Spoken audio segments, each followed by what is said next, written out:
Just like electricity, if one day you need all the lights on in your house, you pay for that. The next day you're not home and no lights, you don't pay.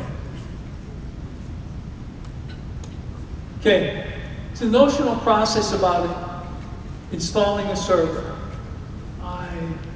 Okay, notionally, when you install a new server, you order the server, upfront capital costs, you have a time lag for shipping. Then you got to install it. And installing ain't the easiest thing in the world.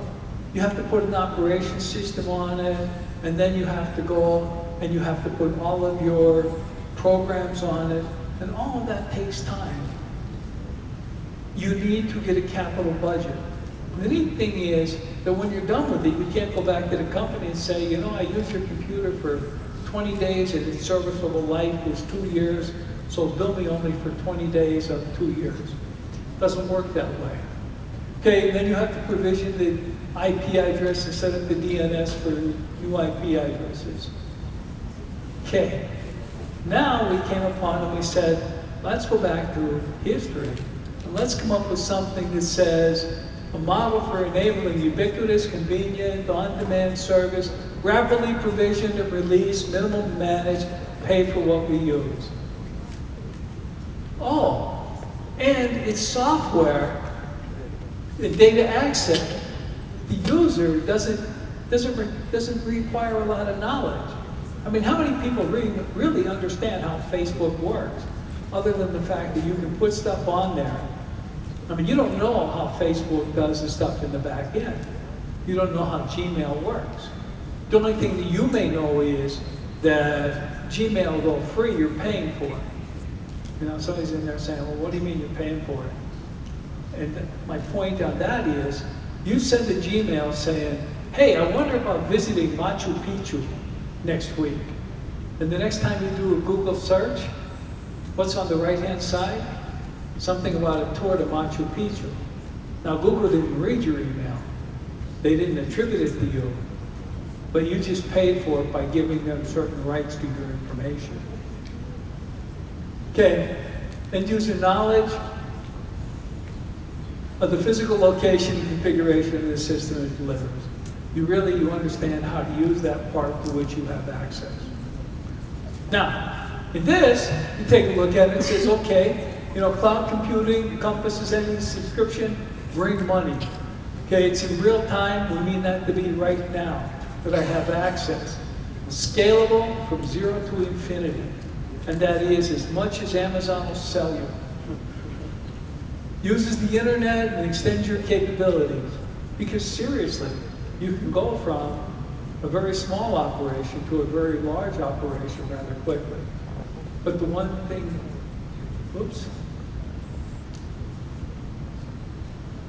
It's supposed to be the thing that says what you didn't see up here was words that have to do with security. Okay. Amazon provides elastic computing services. This is just notional. It says you have two things. You can have computers that do processing, and you can have storage. Essential characteristics of which there are 5: on-demand self-service. It's automatic. You need more, you get more. You just have to have a service agreement. Accessible to the internet. It's resource pooling. It's a solution focused, it's turnkey for the user, it's a measured service, pay for what you use, it's rapid, elastic. You're sharing standard services, and you have standard user interface technology.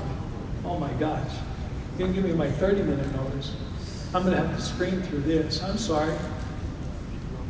Okay, deployment models, public, that's just like whatever it is that you're using, such as a cloud service with regard to Dropbox. Whatever control you have is in the SLA. Private, you have more control, you maintain security, especially physical security, but you also have more to do, such as doing the work with regard to making sure that it's adequately provisioned. Community cloud is private, available for a group with shared concerns. And hybrid, that's 2 or more clouds together. normally what happens with that is you have a legacy system that you don't have any way to port that to the cloud, or you have something that you don't want to put on the cloud, so you keep that locally and you send that out. With the legacy system, it's a Band-Aid solution. With the other, you may be using some readily available applications. This is just a look at service models and showing that you have software as a service, you have platform, you have information as a service. Service models, the main takeaway from this is that within the service models, it's what you provide with regard to a security and what control you have. With regard to software security provisions, they're carried out mainly by the cloud service provider. Cloud service provider does most of the back end. What you control is access and your password. With regard to platform, generally it's split between the user and the cloud service provider, where the cloud service provider, he has a service level agreement with you is what he'll do. The problem is making sure that you really fully understand the SLA.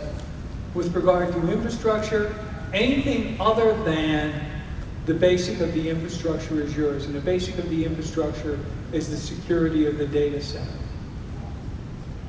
This quickly just shows you the idea of cost. I like to use this. It's like you go in, you get a small pizza, you pay a small cost. You want a bigger pizza, you pay a bigger cost. And you want a giant pizza, you pay a giant cost.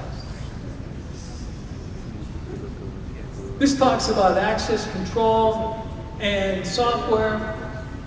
In software, you have access to the data, you have access to what it is that you put on there. If it's platform, you have access to the programs that you're using on that. If it's infrastructure, you're stuck with everything. This talks about this, what we call the security stack. What it really says is service level agreements are the thing that drive most of platform and most of infrastructure. With regard to software, there's no real change to your administration of your system if you're using software as a service. You still have to maintain the security of your system, but the software as a service that's provided to you, you just maintain access control. And then the takeaway is the higher you go, the more you provide, the lower you go, who do you trust and to how much?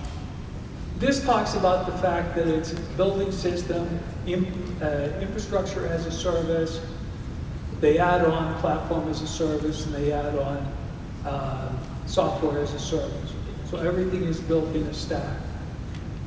And again, it's a lot like this. It's going into a restaurant and you say, okay, you know, I want the easiest thing to get, you know, order me this off the luncheon menu.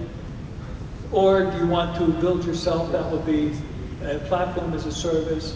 And then when you're doing all the work that the infrastructure is provided, that gives you an idea of infrastructure as a service. Data center location, the takeaways from this slide